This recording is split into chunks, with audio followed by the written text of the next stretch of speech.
지난주 한신대 그 은퇴 교수였던 김이곤 교수님이 돌아가셨다는 이 부고를 제가 받았습니다.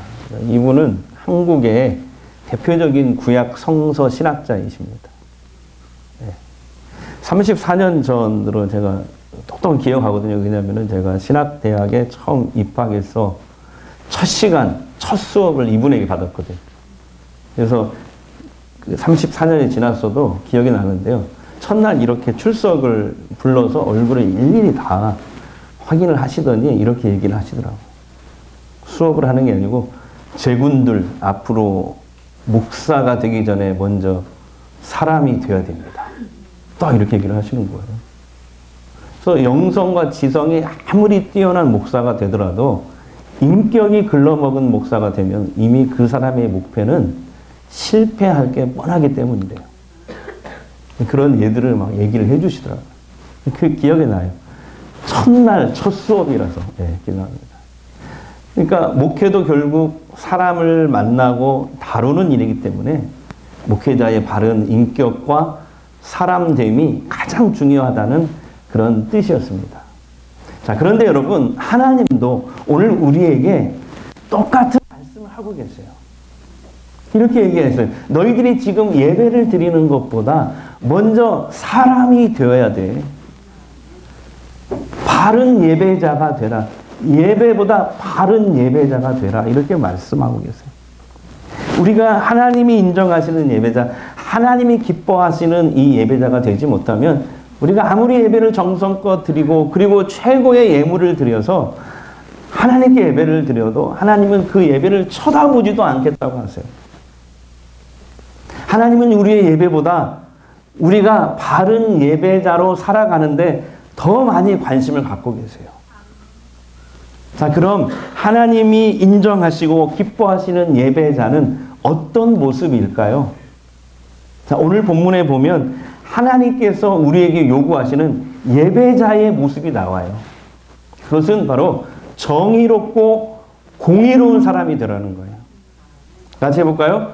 정의롭고 공의로운 사람이 되라. 자, 본문 24절 읽겠습니다. 같이요.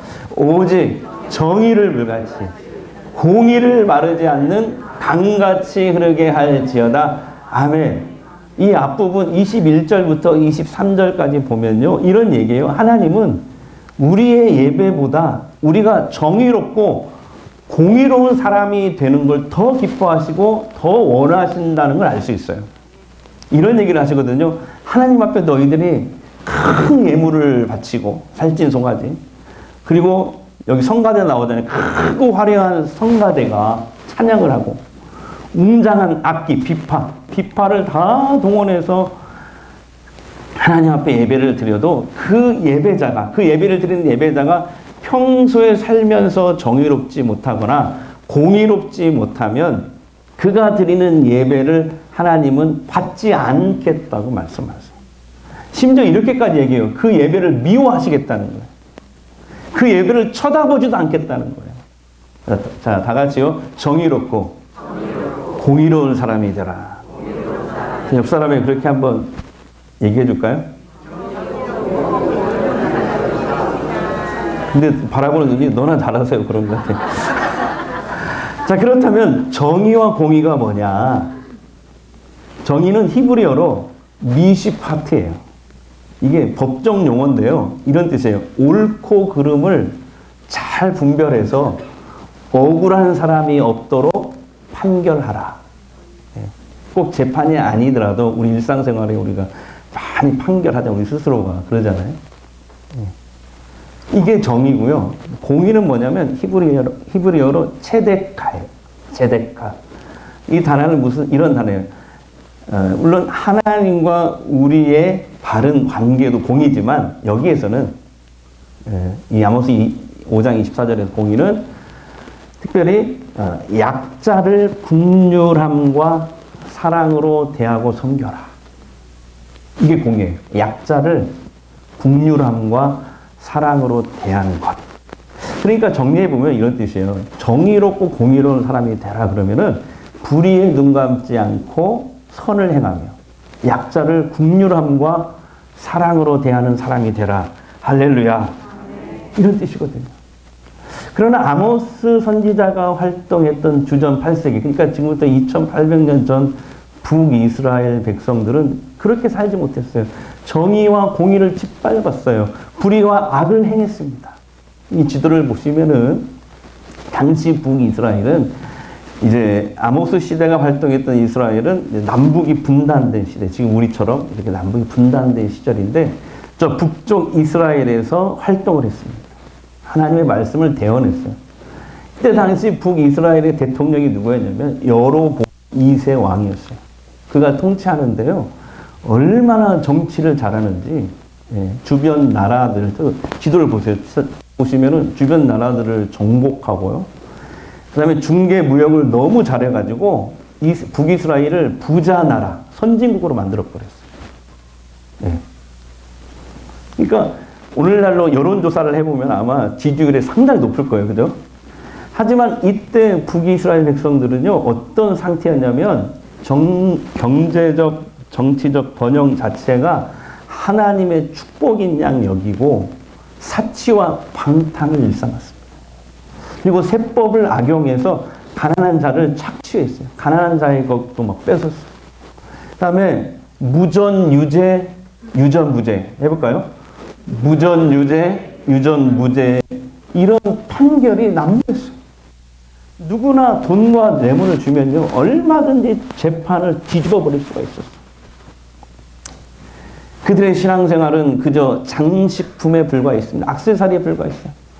제사와 절기, 쉽게 말하면 즉 예배만 잘 드리면 평소에 그가 어떻게 살든지 상관없이 하나님께서 우리들에게 복을 계속 주실 것이다 라는 아주 이상한 신앙에 빠져 있었어요.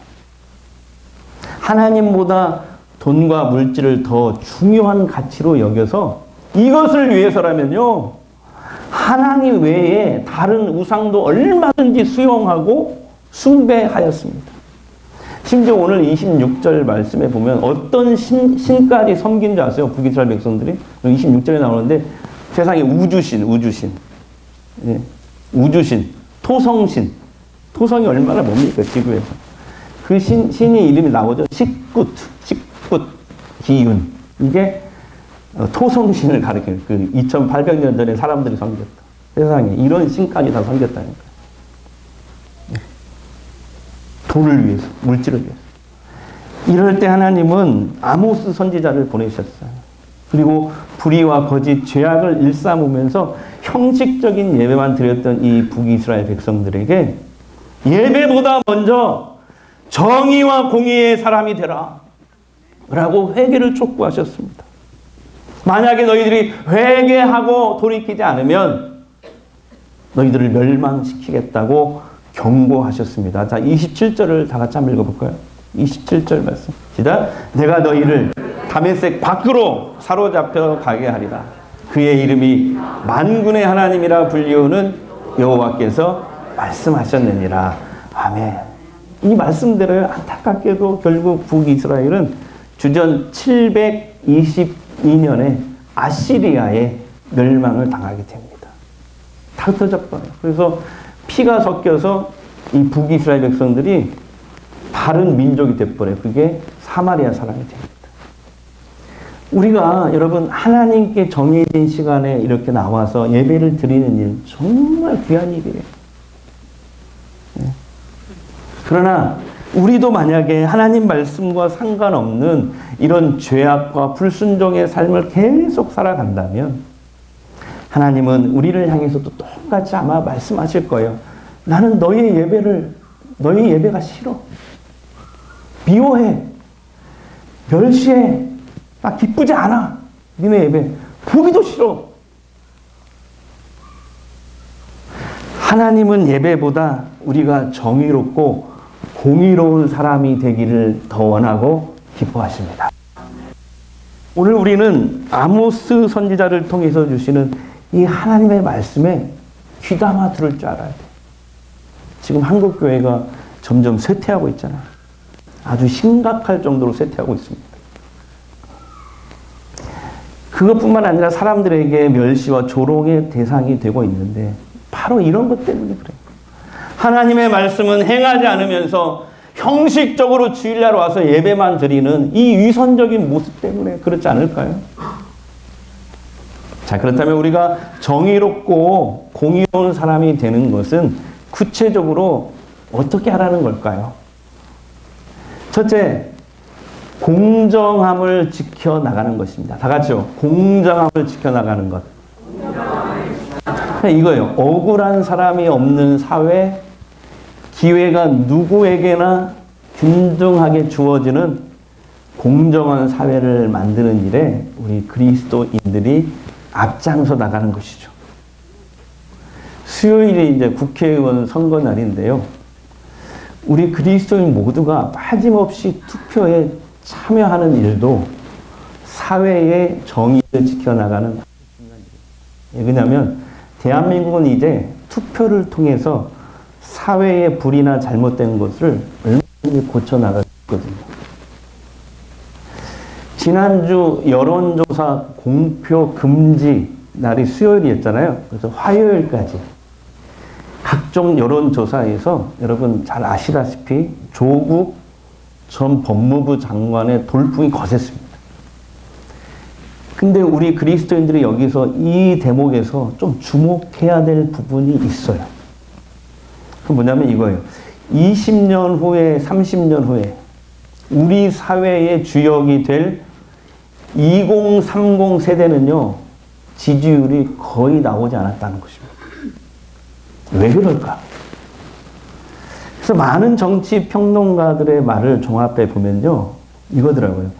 지금 2030 세대는 지금 우리가 생각할 때 좀 안타깝고 희생양처럼 보이지만 지금 2030 세대는 어쨌든 지난번 조국 사태를 기억하고 그것은 아빠 찬스다, 엄마 찬스다, 불공정하다, 불이다 라고 거기에 아주 예민하게 반응하고 있기 때문이라고 얘기를 하더라고요. 그러니까 여러분 지금 우리 사회에 이제 가장 중요한 가치로 떠오르는 게 공정함이에요. 공정함. 그러니까 여러분 교회가 앞으로 이 사람들이 2030 세대들에게 복음을 전하기 위해서는요. 이 진리의 말씀, 하나님의 말씀을 전하기 위해 교회가 이 공정함을 잘 지켜나가야 돼요. 그러나 안타깝게도 요즘 교계에 논란이 되는 일이 있어요. 지난주 벌어진 일 때문에 그래요. 아시는 분은 아시겠지만 지난주 70여 개신교 교단이 연합해서 부활절 연합 예배를 드렸거든요. 근데 장소에 대한 논란이 일어났어요. 하필이면 세습 문제로 많은 사람에게 비난을 받았던 명성교회에서 모였거든요. 이 사진 한번 보세요.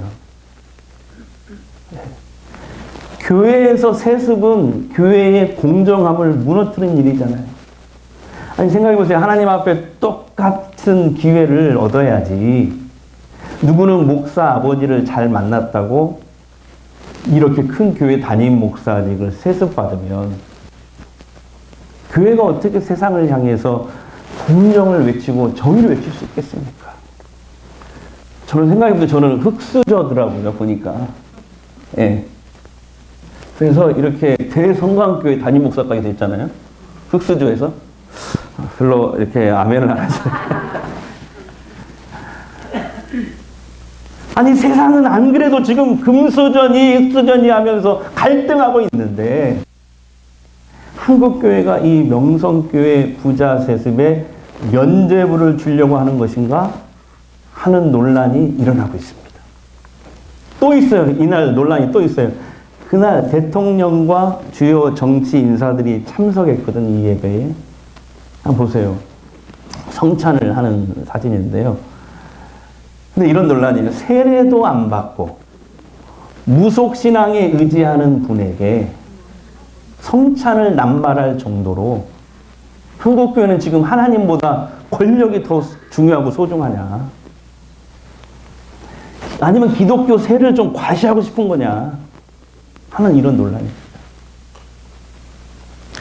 그래서 그 댓글들을 쭉 읽어보니까 70여 개 교단이 연합해서 드린 이 크고 화려한 예배에 하나님께서 과연 임재하셨을까? 이 예배를 기쁘게 받으셨을까 하는 댓글이 쫙 달려있더라고요. 이번에 지난주 부활절 연합 예배에 명성교회가 아닌, 저의 생각입니다. 지금도 죽음의 고통 가운데 신음하는 이 세월호 유가족이나 이태원 참사 유가족들과 함께 이번만큼은 예배 드렸더라고요. 네, 이렇게 성공회에서 이렇게 주도적으로 이렇게 하고 있더라고요. 그리고 전쟁과 죽음의 공포로 지금 신음하고 있는 팔레스타인과 우크라이나 사람들을 향해서 부활절이 나요. 부활의 소망. 선포하였더라면 얼마나 좋았을까 하는 아쉬움이 남아요. 그날 부활절 연합예배 우리 기장 교단을 포함해서 몇몇 소수지만 교단들은 참석을 안 하기로 결의했더라고요. 대신에 고난주간에 이태원 참사 유가족들을 만나서 예배를 드리거나 위로하는 일을 했어요. 우리 기장 총회장하고 총무하고 가서 그렇게 했더라고요. 네. 둘째, 우리가 어떻게 정의롭고 공의로운 사람이 될 수 있을까? 출애굽기 23장에서 하나님이 이스라엘 백성들에게 율법과 십계명을 주실 때 이 정의에 대해서, 정의로운 삶에 대해서 아주 구체적으로 가르쳐 주신 말씀이 나오거든요. 거기에 보면은 이런 얘기가 있어요. 두 번째, 허망한 풍설을 퍼뜨리지 말라. 쉽게 말하면 가짜 뉴스를 퍼뜨리지 말라는 거죠. 예. 잘 넘겨주세요. 예. 허망한 풍설을, 그러니까 쉽게 말하면 가짜 뉴스를 퍼뜨리지 말라는 거예요. 이게 정의의 삶이라는 거예요. 오늘날 보세요. 온라인이 발달해가지고 상당히 많은 가짜 뉴스들이 세상을 뒤덮고 있어요. 우리는 걸어가면서도 그걸 쳐다보고 있잖아요. 우리 성도들은 이 가짜 뉴스를 만들지도 또는 거기에 쉽게 현혹되지도 말아야 된다는 겁니다. 물론 옳은 것은 옳다, 그른 것은 그르다고 말해야 되겠지만 팩트 체크도 안 하고 사실 확인도 안 하고 남의 말을 하기 좋아하고 함부로 말하는 거기에 끼지 말라는 뜻이에요. 그게 하나님의 정의에 가까운 삶을 살아가는 거래요. 또 세 번째 출애굽기 23절에 계속 나오는데요. 다 같이 원수에게 잘해주라. 다 같이 원수에게 잘해주라. 이게 정의롭고 공의로운 사람이 되는 거래요. 근데 신약에도 나와요. 원수 갚는 것은 하나님께 맡기고 너는 원수를 뭐라고요?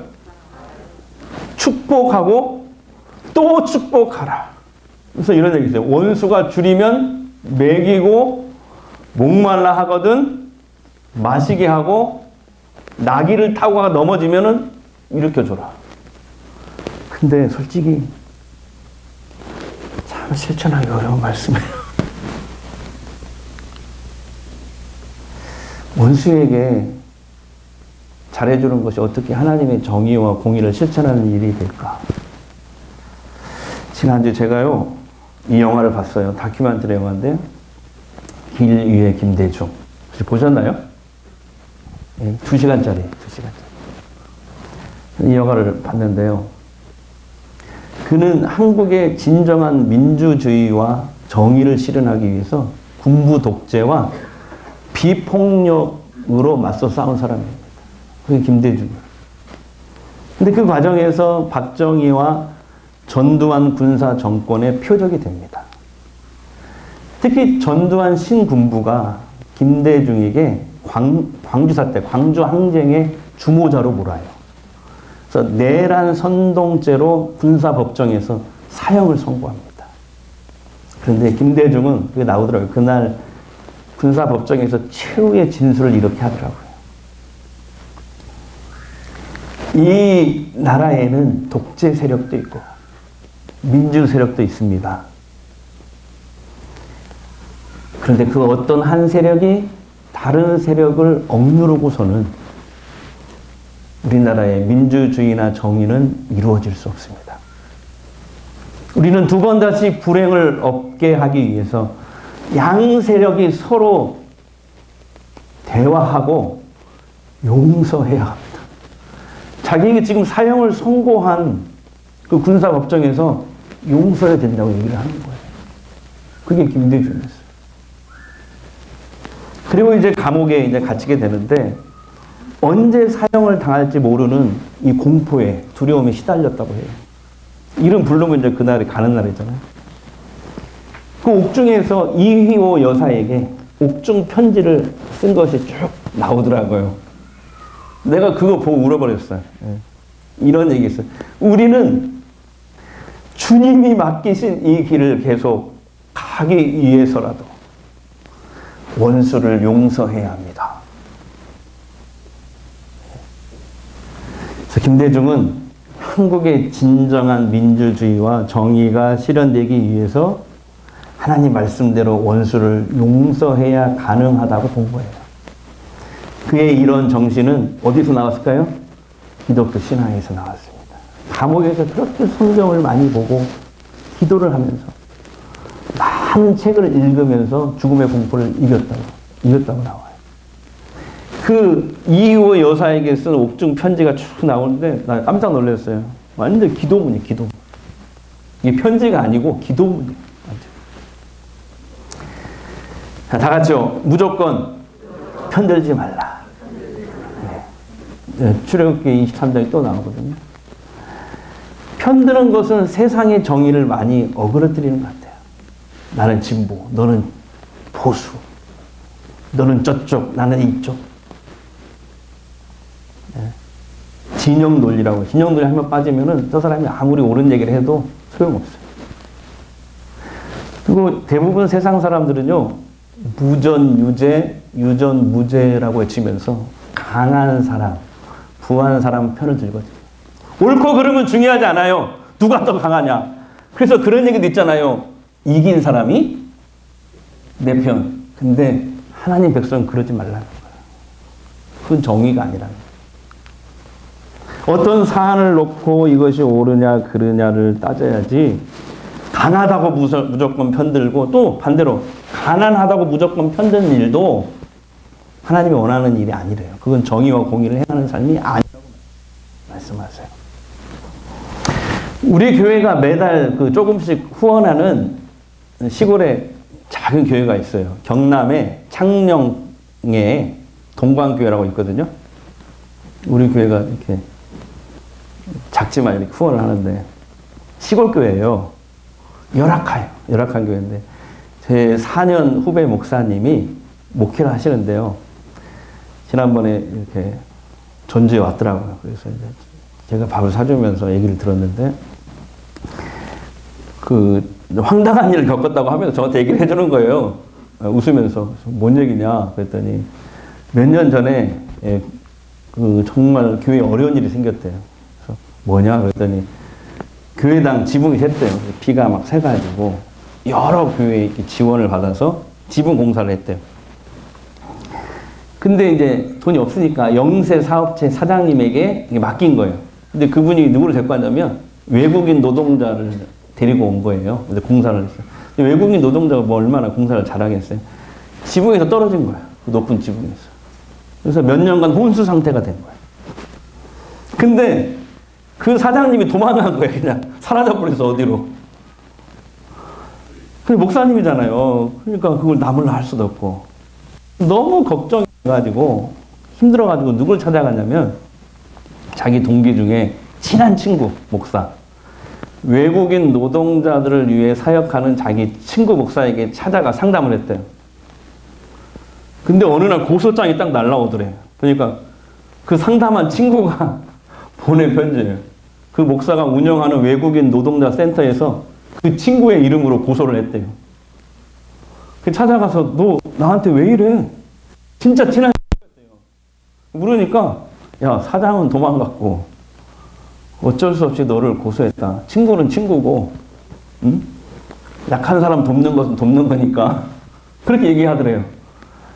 후배 목사님은 그 일 때문에 수년 동안을 재판에 시달리면서 결국 무혐의 판결을 받습니다. 그 외국인 노동자도 나중에 깨어나고요. 예. 자기 월급을 또 일부를 또 해서 계속 치료비를 대고 이렇게 했다가 그렇지만 마상을 입었다는 게 자기는 마음의 상처. 어떻게 세상에 그 친한 친구가 내 편을 들어야지 나를 고소할 수 있는가. 근데 그 친구의 말은 나는 이것이 옳다라고 생각했기 때문에 네가 정말 친한 친구지만 어쩔 수 없이 고소했다. 그래서 어떻게 이럴 수 있냐고 믿을 놈 하나도 없다고 하면서 저한테 웃으면서 얘기를 해주더라고요. 자, 다 같이요. 뇌물을 받지 말아라. 뇌물을 주지 말아라. 뇌물이 하나님이 정의를 가르치면서요. 뇌물이 정의를 굳게 한다고 말씀하셨어요. 뇌물로 불의를 의로 바꾸고요. 의로운 것을 불의로 바꾸는 경우가 많다는 거예요. 지난주 어느 목사님 방송 설교를 제가 들었는데요. 자기 교회 공무원 성도 이야기를 하더라고요. 믿음 좋은 공무원. 우리 교회도 공무원들 좀 계시잖아요. 어떤 사업가가 일을 부탁을 하면서 봉투를 주더래요. 두툼한 봉투. 그게 뭐예요? 뇌물. 왜 웃어요? 그래서 그 공무원 성도가 다시 봉투를 돌려주면서 말했대요. 제가 사장님이라도 아마 똑같은 심정일 겁니다. 근데 저는 예수 믿는 사람입니다. 이거 받을 수 없습니다. 그러나 너무 걱정하지 마십시오. 이 일은 처음부터 될 일이니까 제가 최선을 다해서 잘 되도록 도와드리겠습니다.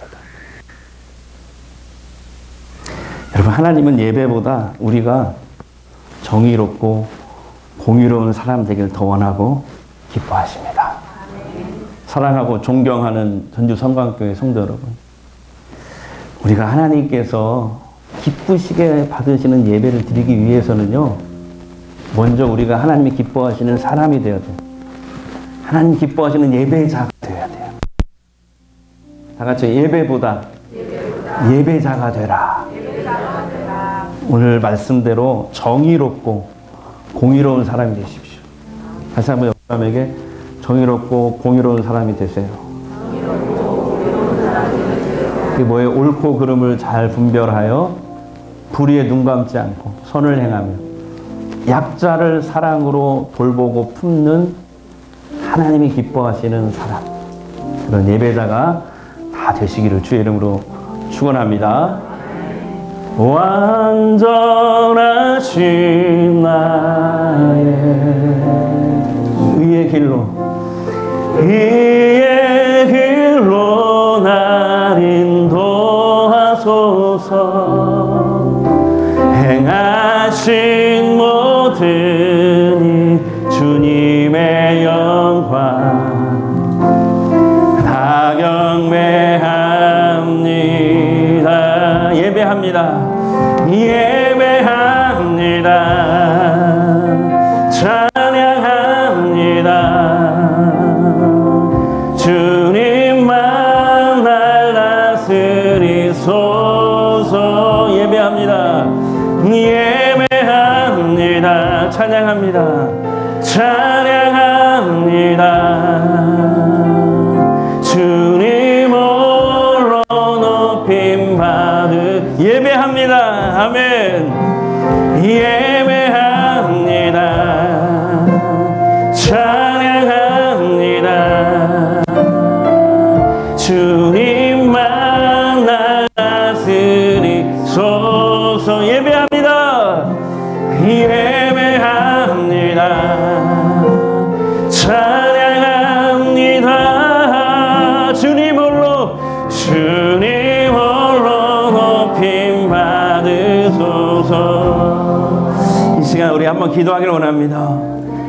우리가 하나님께서 여러분 기쁘시게 받으시는 예배를 드리려면요, 먼저 사람이 되어야 돼요. 하나님이 기뻐하시는 사람, 하나님이 기뻐하시는 예배자 되어야 돼요. 오직 정의를 물같이 공의를 강같이 이르게 하라. 악을 미워하고 선한 일에 힘쓰는 주님의 백성들 되겠습니다.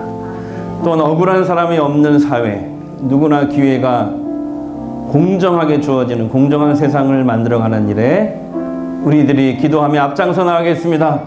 그렇게 하나님이 기뻐하시는 예배자 되도록 성령님 나를 붙잡아 주시옵소서. 우리 통성으로 잠시 함께 기도하겠습니다. 우리 아버지 하나님 감사합니다. 주님께서 저희들을 사랑하시고 인도해 주시니 감사합니다. 하나님 기뻐하시는 예배자 되게 없어서 오직 정의를 물같이 공의를 한같이 이르게 하라. 악을 미워하고 선한 일에 힘쓰는 주님의 백성들 되겠습니다. 억울한 사람이 없는 사회, 누구나 기회가 공정하게 주어지는 정의로운 세상 만들어가는 일에 우리 그리스도인들이 기도하며 앞장서가겠습니다. 하나님이 기뻐하시는 예배자들, 성령님 나를 붙잡아 주시옵소서. 성령님 나를 붙잡아 주시옵소서. 하나님, 우리가 하나님께서 기쁘게 받으시는 예배를 드리려면 하나님이 기뻐하시는 예배자가 되어야 함을 알았습니다. 오직 정의를 물같이 공의를 강같이 이르게 하라. 정의와 공의로운 사람 되겠습니다. 주님 나를 붙드시옵소서. 악을 미워하고 선한 일에 힘쓰겠습니다. 또한 억울한 사람이 없는 사회, 누구나 기회가 공평하게 주어지는 아름다운 세상을 만들어가는 일에 우리 그리스도인들이 기도하며 앞장서겠습니다. 우리가 그렇게 세상의 빛이 되고 소금이 될 수 있도록 성령님 우리를 붙드시옵소서. 우리 주변에 약자들이 있습니다. 그들을 긍휼함과 사랑으로 대하는, 섬기는 정말 하나님이 기뻐하시는 예배자가 되겠습니다.